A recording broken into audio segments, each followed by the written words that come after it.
29th of June. What time is it?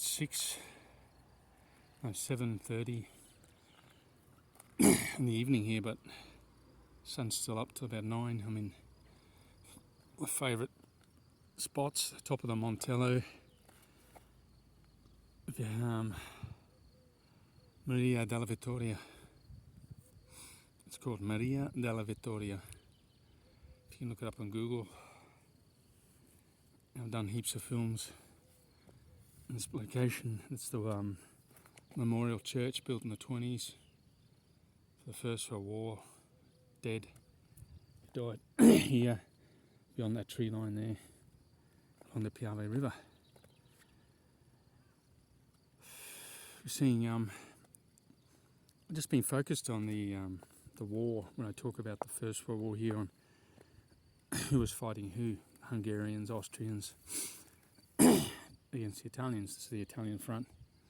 If you look at the historical circumstances and economic and social conditions that led to the First World War and the collapse of the Austro-Hungarian Empire, it's almost identical to what's happening today. You've got the Austro-Hungarian Empire was a centralised power. The Franz Joseph, he was the head of the army, but part of the empire was Poland. I'll just pivot here. It was called Galicia, or Polish. You had parts of Romania, you had parts of Italy, Austria, of course, Hungary. Hungary was the agricultural base. They had their ruling aristocracy, and they didn't like. During the 1840s, there was a revolution in Europe. Feudalism had ended. Basically, feudalism, if you've studied history, that's why I think history is critical. If you want to lead a country, you've got a good 7:30. See the bells ringing beyond the trees there.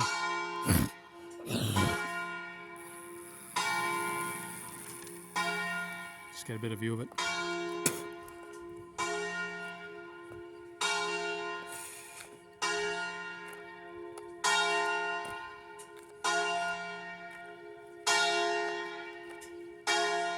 There you go.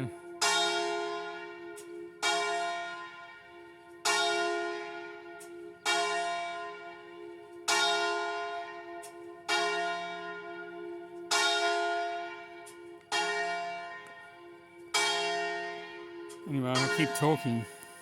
The campanello, I call it. Every village has their bell and it goes off every hour, half hour. I think this is the 7:30 bell. I don't know why it rings for this long. Anyway, what was I saying? These centralised powers. You had Italians, Austrians. Austria was the industrial part, and it was the Austro-Hungarian Empire was actually growing. In economic terms, about 3%. A lot of innovation. The Hungarian part, the Austrians needed the Hungarians for the military and the support against Russian and Prussian aggression.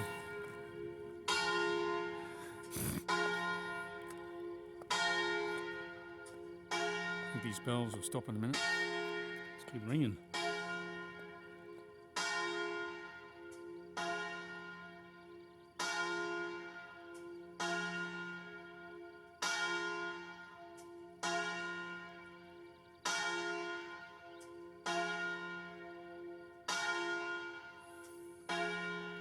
Rings for a long time.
Anyway, well, that was a long session of bell ringing.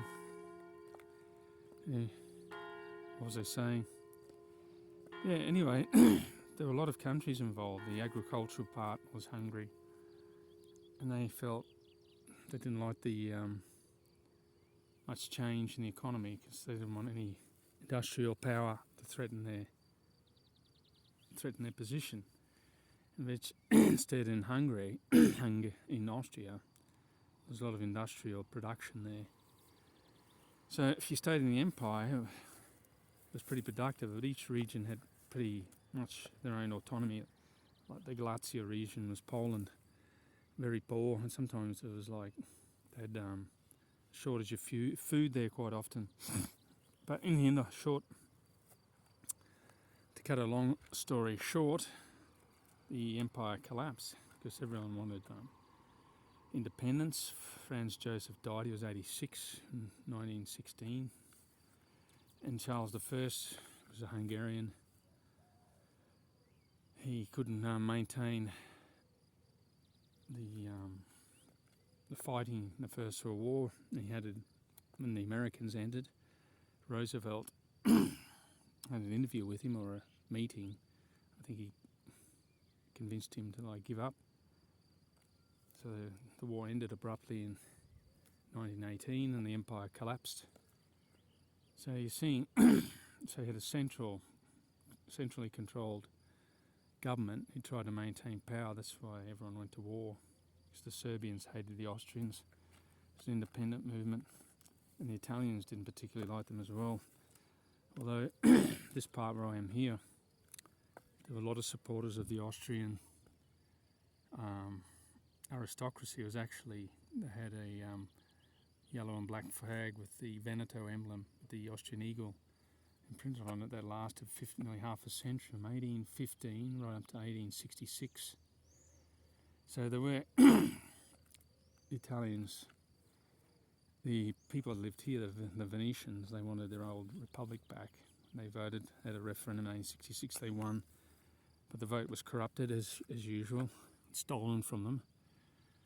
And they got integrated slowly. They call it the Risorgimento, into the Italian nation, republic. So the first republic was 1861, and the second republic 1946, June 2nd, 1946, after the end of fascism, the nearly quarter of a century of fascism from 1920s. But Italy, the people here didn't want to be part of the new Italian nation. This was made up of southern states, the Papal States, the Kingdom of Sicily, and these were foreign countries to the people that lived here. And the Venetians here, the Veneto where I'm living now, didn't particularly like the Austrians. So in the end, it's still the case now, but it's a losing battle. I keep talking about autonomy, jumping all over the place here. Fiscal autonomy, which means they get to keep their tax. My first 96 was independence, then went to autonomy. They don't have. It's a demographic problem here. No one has children, including myself. So what? You have to have the permission of the national government. And they're waiting. There's this TV Veneto channel has a countdown of numbers of today's for independence. I guarantee they won't get it. Or fiscal autonomy, because the Italian government is it's seizing everything now. Taxing the hell out of us. It's the thing going around the world. You're seeing people say you're being a pessimist, but a good politician, good leader, hasn't got to be just an economist and a business person. He's got to have a knowledge of history, and you're seeing it repeating itself, like Mario Draghi. He's probably a bank, has good grasp of economics. He's not a diplomat.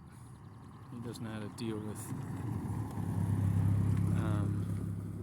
Vladimir Putin.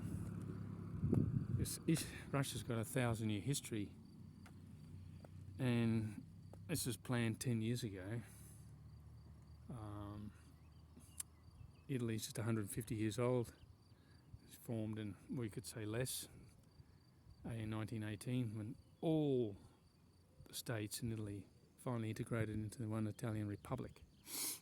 The Risorgimento. It was a long process.